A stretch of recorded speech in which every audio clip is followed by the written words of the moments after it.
Hi friends, ఇవాళైతే చూడండి ఈ పూజ సామాన్లు కడగడానికి టైం పడుతుంది కదా. నేను తొందరగా ఎలా కడగాలో చూపిస్తానండి. దీనికోసం ముందుగా అయితే చింతపండు అయితే నానేసుకున్నాను. చూడండి, ఓన్లీ చింతపండు అలానే ముగ్గు మనం వేస్తాం కదా, ఆ ముగ్గుతో నేను ఇప్పుడు ఇవన్నీ క్లీన్ చేసి తెల్లగా అయ్యేలాగా చేసి చూపెడతాను. అయితే ఇవి ఫస్ట్ డిష్ వాష్తో సబ్బుతో కొద్దిగా ఇలా లైట్గా కడిగేయాలి. అంత జిడ్డు జిడ్డు పోతుందండి. చూడండి,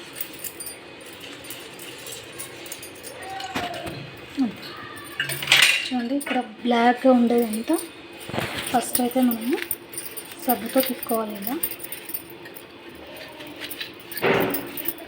ఈ వెండి సామాన్లు రాగి సామాన్లు తిక్కాలంటే ఒక 10 minutes టైం అయితే పడుతుంది.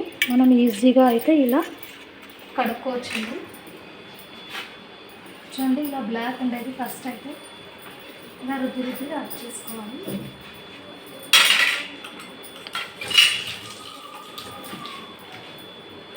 ఫస్ట్ అయితే డిష్ వాష్ అన్నీ కడిగేసుకొని తర్వాత చింతపండు అన్నీ వేసి తిప్పితే తల మెరుస్తాయి.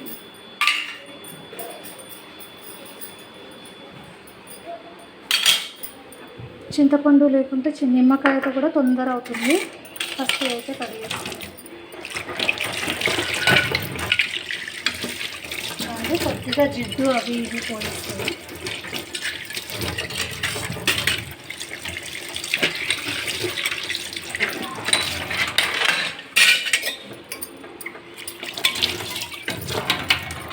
చూడండి, ఇప్పుడైతే నానబెట్టుకున్న చింతపండు అలానే ఈ రాగి చెంబుకైతే ఇలా మొత్తం పట్టేయాలి.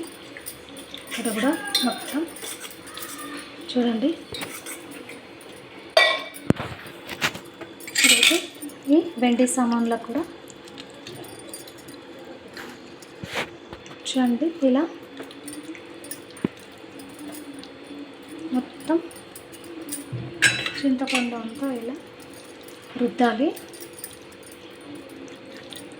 చూడండి, ఇప్పుడు చింతపండు రాసాం కదా, ఒకసారి ఉప్పు అలానే ముగ్గు తీసుకొని రుద్దాలి.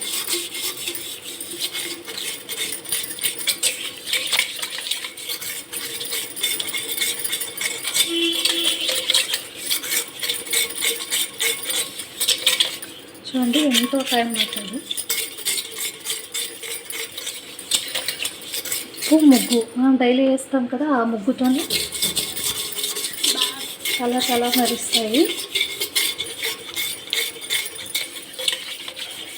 చూడండి ఎంత తెల్లగా అయిందో.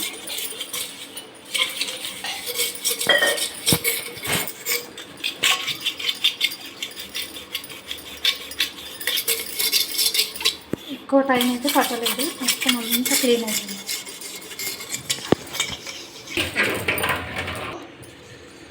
ఇప్పుడు దీన్ని కూడా వైట్గా చేసేసుకోవాలి.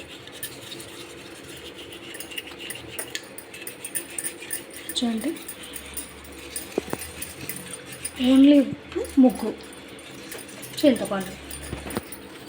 చూడండి, చాలా సింపుల్గా చేసుకోవచ్చు. చూడండి ఎంత తెల్లగా అయిందో. ఇలా మొత్తం రుద్దేసి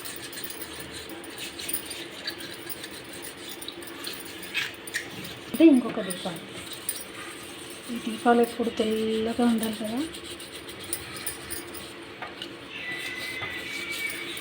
చూడండి, పూజ సామాన్లు అయితే ఎప్పుడు ఇలా మెరవాలి. ఇలా మొత్తం తిప్పేసుకోవాలి. చూడండి, మొత్తం ఎక్కడెక్కడ బ్లాక్ ఉందో అంతా పోయేస్తుంది.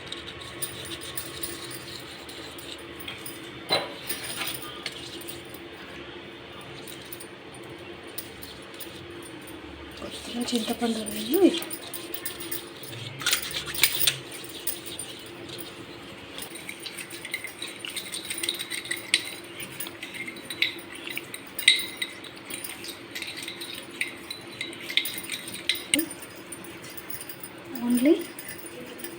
చింతపండు ముగ్గుతోనే తెల్లగా మెల్లగా వస్తుంది.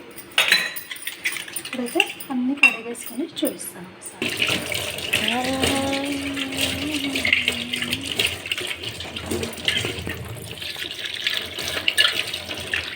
చూడండి తెల్లగా అయ్యాయి.